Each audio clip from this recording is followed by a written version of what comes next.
이탈리아 바티칸에 가면 성 베드로 성당이 있습니다. 그곳에는 미켈란젤로의 3대 작품이 있습니다. 그 중에 하나인 피에타가 거기 있습니다. 이 유명한 작품은 십자가에 매달려 죽은 후에 어머니인 마리아의 무릎에 놓여진 예수 그리스도의 시신이 묘사되고 있습니다.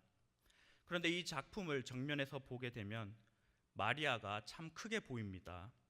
마리아의 어깨가 예수님보다 더 크게 보입니다.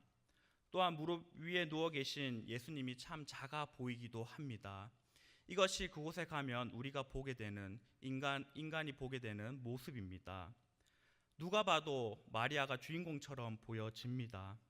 실제로 당시 작품을 의뢰했던 이 교황 율리우스 2세는 이 점이 마음에 들지 않았습니다. 그래서 미켈란젤로에게 물었습니다. 그의 질문에 미켈란젤로는 이렇게 대답을 했습니다. 자신은 신의 도구일 뿐입니다. 이렇게 고백을 하면서 이 작품은 하나님의 시선에서 볼 수 있도록 내가 만들었습니다. 이렇게 답변을 했습니다.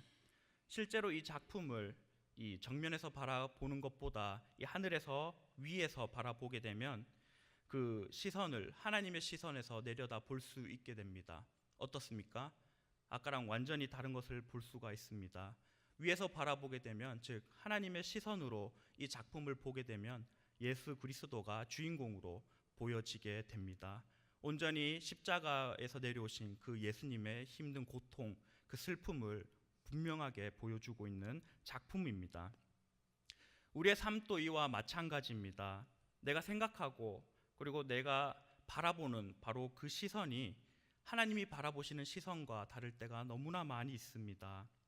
문제는 우리 많은 이들이 그저 자신의 중심으로 생각을 하고 하나님의 시선을 우리가 발견하지 못하고 그 뜻을 구하지 못한다는 사실입니다. 그리고 하나님의 뜻과 나의 뜻이 달라지게 되면 곧 실망하고 맙니다.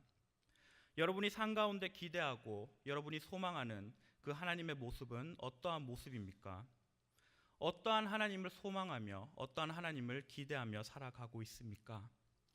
오늘 말씀에서도 메시아를 기다리고 그리고 기대하는 자들이 있습니다. 그리고 메시아가 실제로 나타나게 되자 자신들이 기대하고 기다렸던 그 메시아가 맞는지를 확인합니다.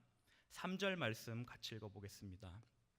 예수께 여짜오되 오실 그이가 당신이 오니까 우리가 다른 일을 기다리오리까. 아멘. 오실 그이가 당신이 오니까 이렇게 묻고 있습니다. 예수님께 오실 그이가 당신이 맞습니까? 이렇게 묻고 있습니다. 그들은 예수님께 정말 당신이 우리가 생각한 그리고 내가 생각한 그 메시아가 맞냐고 재차 확인하고 있는 겁니다. 예수님께서 십자가에 달려 올라갔을 때도 또 묻습니다. 당신이 메시아라면 그 십자가에서 내려오라고 사람들은 외칩니다. 모두가 자신이 원하는 그 메시아를 기대하고 있는 겁니다. 여러분이 바라보는 예수님은 어떠한 모습입니까? 어떠한 예수님을 여러분들은 기다리고 있습니까? 이 기다림에는 두 가지 유형이 있습니다. 가만히 그 자리에서 기다리는 거미와 같은 유형이 있습니다. 거미는 먹이가 올 때까지 그 자리에서 가만히 기다립니다. 반면 또 다른 유형은 이 사자와 같은 유형입니다. 사자는 기다리지 않습니다. 직접 살금살금 먹이를 향해서 나아가서 그렇게 먹이 활동을 합니다. 성경에도 많은 이 기다림의 비유들이 나타납니다. 열처녀 비유를 통하여서 이 준비하고 기다린 자만이 천국에 들어갈 수 있음을 예수님은 말씀하셨습니다. 또 탕자의 비유에서도 집을 떠난 후에 이 돌아온 아들을 보고 뛰어나가서 맞이하는 이 아버지와 그리고 집에서 가만히 서서 기다리는 그의 형의 모습이 나오게 됩니다. 예수님이 원하시는 기다림은 어떠한 기다림이겠습니까? 예수님께서 원하시는 기다림은 이 사자와 같은 기다림입니다. 이 탕자의 아버지와 같은 달려와서 맞이하는 그러한 기다림을 원하시고 계십니다. 바로 이 메시아는 우리가 두 눈을 부릅뜨고 기대하고 소망하며 그렇게 맞이하는 사람에게 오십니다. 유대인들은 거미와 같이 그저 자신들이 원하는 것 다 즐기면서 그렇게 메시아를 기다렸습니다. 이스라엘 민족이 어떻게 애굽에서 해방되었습니까? 그 가운데 모세가 있었습니다. 모세가 그저 기다리면서 그렇게 하루하루 예수님 오실 걸 기대하며 살았습니까? 아닙니다. 모세는 불타고 있는 그 떨기 나무로 직접 다가갔습니다. 그리고 그곳에서 하나님을 만났습니다. 바로 다가갔기 때문에 이스라엘 백성이 애굽 땅에서 종살이에서 해방이 될 수 있었습니다.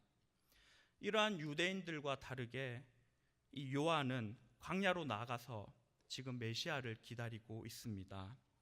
세례 요한은 예수님이 지나갈 때 하나님의 어린 양이라고 하고는 예수님께 세례를 베풀었습니다. 이 세례 요한의 깨달음은 결코 틀리지 않았습니다. 예수님을 분명하게 알아봤던 것입니다. 유대인들이 기다렸던 이 메시아는 어떠한 모습입니까? 유대인들이 기다렸던 이 메시아는 자신들을 죄에서 구원해 줄 뿐만 아니라 이 구약 포로기 이후 시대의 그 다윗 왕과 같이 군사를 이끌고 그리고 힘과 능력을 가지고 자신들을 독립시켜 줄 그 힘 있는 그러한 왕을 메시아로 원하고 있었습니다. 아주 정치적인 힘 있는 세계 모든 나라들을 다스릴 수 있는 그러한 메시아를 기다리고 있었던 겁니다. 하지만 예수님은 이 사람들이 원하고 있던 그 메시아상이 아니었습니다. 예수님은 하나님께서 원하시는 분명한 메시아상을 가지고 있었습니다. 그것은 고난당하고 그리고 죽음으로써 임무를 완성하는 너무나 나약한 존재의 메시아의 모습이었습니다. 세례 요한이 광야에 나간 이유는 바로 그곳에 메시아가 올 것을 분명하게 알고 있었기 때문입니다. 모든 사람들이 이 성전에만 메시아가 있다고 생각합니다. 그리고 화려한 왕궁에 메시아가 있을 거라고 생각을 합니다. 하지만 세례 요한은 분명하게 알고 있었습니다. 오늘 말씀 3절에서 세례 요한은 제자들을 보내어서 예수님께 오실 그이가 당신입니까? 이렇게 묻고 있습니다. 지금 왜 묻고 있겠습니까? 지금 현재 세례 요한이 어디에 있습니까? 옥에 갇혀 있습니다. 이 헤롯 왕이 그 동생의 아내를 취한 이 사건이 있었는데 이 사건에 대해서 비난을 하다가 지금 옥에 잡혀갔습니다.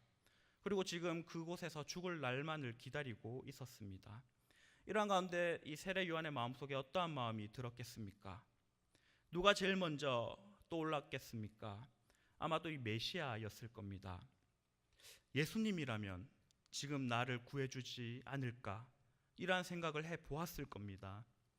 진정으로 이 예수님과 세례 요한이 친척 관계라면 이 예수님이 요한을 구하러 가야 되는 것이 당연한 거 아니겠습니까? 하지만 이것은 인간된 우리의 생각입니다. 결코 이것은 하나님의 뜻이 아니었습니다. 예수님은 너희가 무엇을 보려고 광야에 나갔냐고 물어보십니다. 7절에서 9절까지 함께 읽어보겠습니다. 그들이 떠나매 예수께서 무리에게 요한대어 말씀하시되 너희가 무엇을 보려고 광야에 나갔더냐? 바람에 흔들리는 갈대냐? 그러면 너희가 무엇을 보려고 나갔더냐? 부드러운 옷 입은 사람이냐?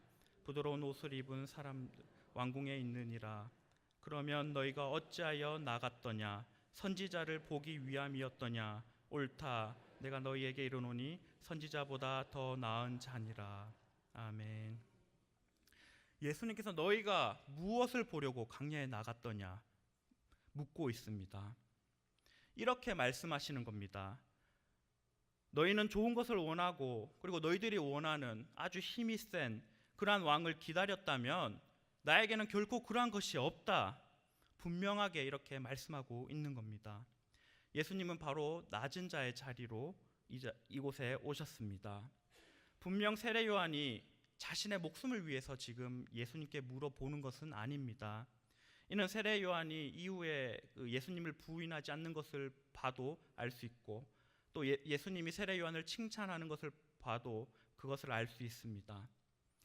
여러분은 어떠한 예수님을 기대하고 기다리고 있습니까? 여러분의 삶 가운데 함께 하실 예수님은 어떠한 모습입니까? 오늘날 많은 현대인들이 우울증에 시달리고 있습니다. 바로 자기가 기대했던 것들이 실망으로 돌아오면 우리에게 우울증으로 다가오게 됩니다. 차라리 처음부터 기대하지 않고 그리고 계획하지 않았다면 실망하지도 않았을 것이라고 이렇게 생각을 합니다. 오늘 세례 요한이 예수님께 당신이 내가 기다린 메시아가 맞습니까? 이렇게 물어본 것은 지금 메시아의 본질에 대해서 질문을 하고 있는 겁니다. 우리는 나의 편에 있고 그리고 내가 원하는 대로 해 주어야지 나의 편이고 그리고 나의 친구라고 말합니다. 저 또한 그러한 생각을 가지고 살아왔었습니다. 저의 모교는 이 예배드리는 본당이 지하에 있습니다. 그리고 이 강대상 오른쪽에 물펌프가 있습니다. 아마 예전에 지어진 교회들은 그러할 겁니다. 문제는 비가 많이 오게 되면 이 물펌프가 넘치게 됩니다. 그리고 빗물이 넘쳐서 강대상을 덮칠 때도 있습니다. 그리고 청장 여기저기에 빗물이 셉니다. 그러면 그 밑에 바구니를 놓아 두어야 했습니다. 이 바구니에 빗물이 가득 차면 어떻게 해야 됩니까? 비워야 합니다. 누군가 그 일을 해야 했던 겁니다. 그 일을 청년들이 도맡아 했습니다. 폭우가 쏟아지면 청년들은 누가 시킨 것도 아닌데 교회로 옵니다.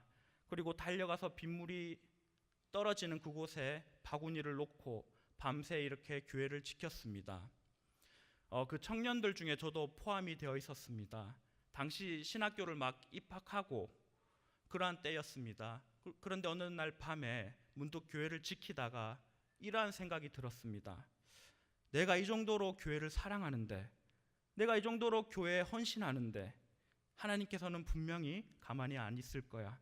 훗날 분명히 큰 교회 나를 담임으로 세우실 거고, 그리고 내가 나중에 떳떳하게 이 부흥회 다니면서 이것을 간증으로 얘기하겠지, 이런 생각을 했습니다. 하지만 시간이 지나고 이러한 나의 생각이 얼마나 철없고 부끄럽고 그리고 하나님을 욕되게 하는 생각인지를 알게 되었습니다. 저 역시도 이 유대인들처럼 내가 원하는 메시아상을 만들어 놓고 그러한 예수님을 기대하고 있었던 겁니다. 여러분은 어떻습니까? 우리는 자판기처럼 동전을 넣으면 내가 이만큼 헌신하면 그에 따른 결과물이 우리에게 주어질 것이라고 생각을 합니다. 분명 하나님께서는 복을 주시지만 때로는 그렇지 않을 때가 더욱 많습니다. 예수님은 우리에게 이렇게 말씀하고 있습니다. 6절입니다. 누구든지 나로 말미암아 실족하지 아니하는 자는 복이 있도다 하시니라. 아멘. 실족하지 아니하는 자는 복이 있다라고 우리에게 말씀합니다. 여러분은 어떠한 예수님을 기다리고 있습니까? 유대인과 같은 기다림입니까? 아니면 이 세례 요한과 같은 기다림입니까? 혹시나 내가 원하는 예수님을 기대한다면, 그리고 그것이 우리에게 실망으로 다가온다면 우리는 예수님의 친구가 될 수 없습니다. 예수님은 친구 나사로가 죽어가는데도 천천히 가셨습니다. 오늘 말씀에 세례 요한이 옥에 갇혀 있어도 그곳으로 향해 나아가지 않았습니다. 이 베드로를 칭찬하다가도 이 베드로가 조금 오버하자 바로 사탄이라고 그렇게 외쳤습니다. 그렇게 많은 이들을 섭섭하게 하셨습니다. 오늘날에 우리가 읽는 책들을 살펴보면 세상의 옳고 그름보다는 이 경쟁에서 이기는 법, 이 경쟁에서 살아나가는 법을 우리에게 말하고 있습니다. 또한 우리는 각자의 현재와 그리고 미래의 편안함을 주는 것들, 그러한 것들을 기대하고 소망하며 살아갑니다.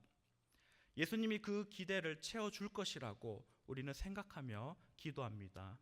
그렇다면 예수님은 우리를 섭섭하게 하시는 분입니다.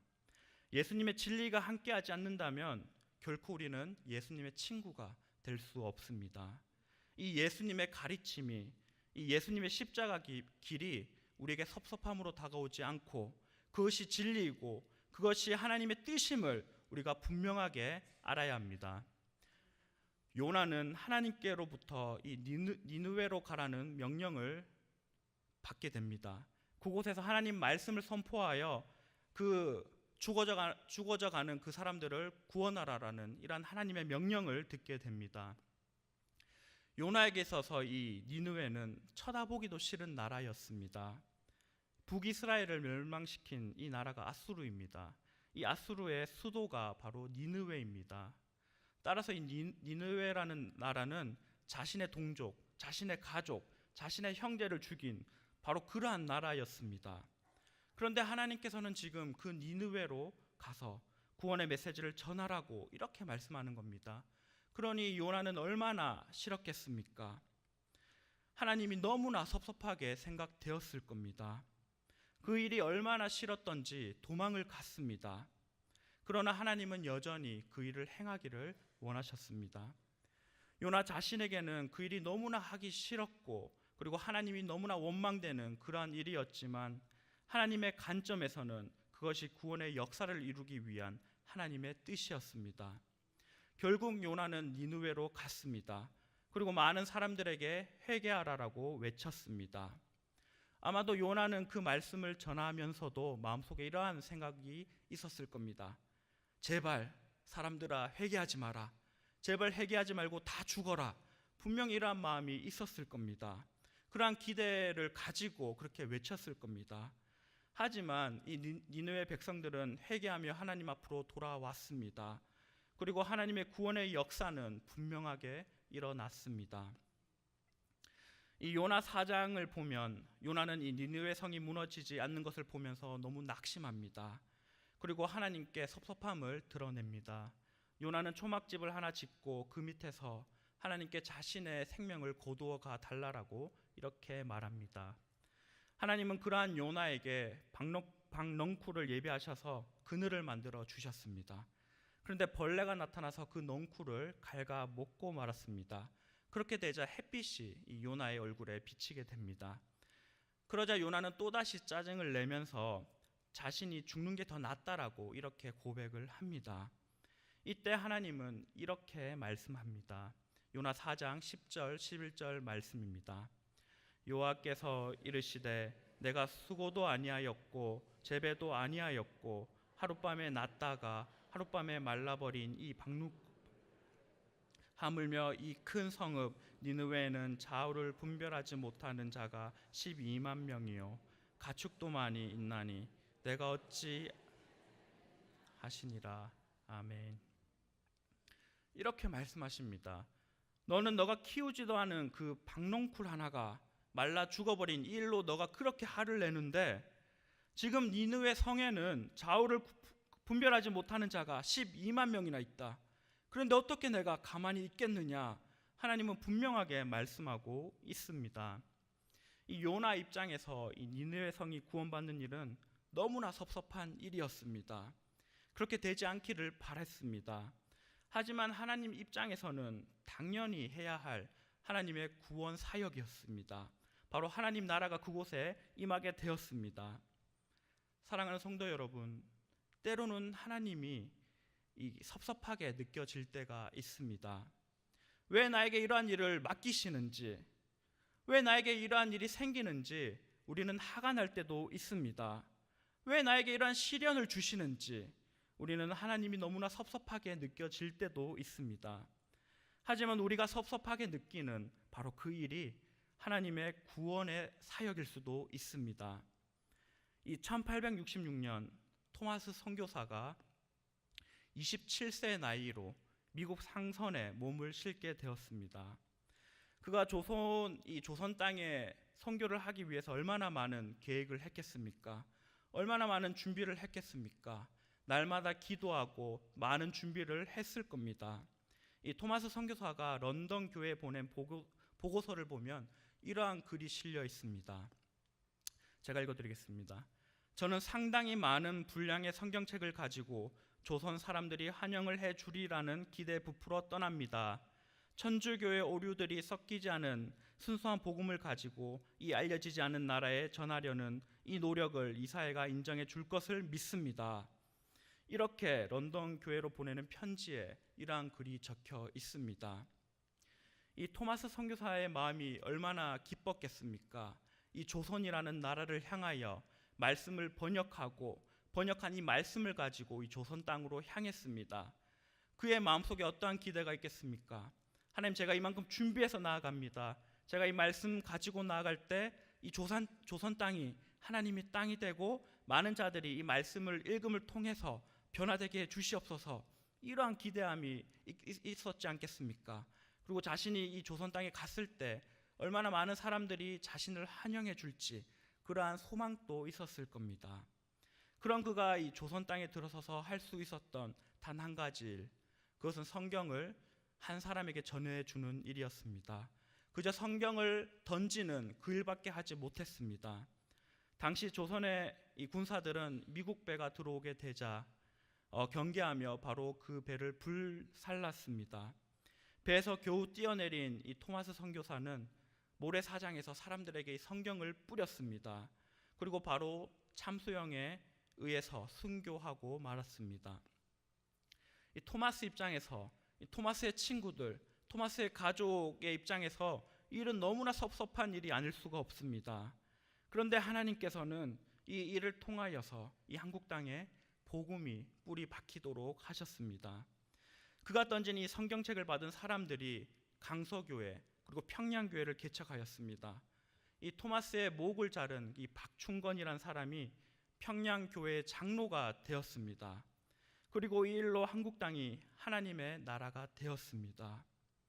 토마스 입장에서 보면 너무나 섭섭한 일이었습니다. 하지만 하나님께서는 이 일을 통하여서 놀라운 하나님의 나라의 역사심을 이루고 계셨던 겁니다. 사랑하는 성도 여러분, 이 요한의 제자들의 질문인 이 오실 그분이 당신이십니까? 이에 대한 질문에 예수님은 이렇게 대답하십니다. 5절입니다.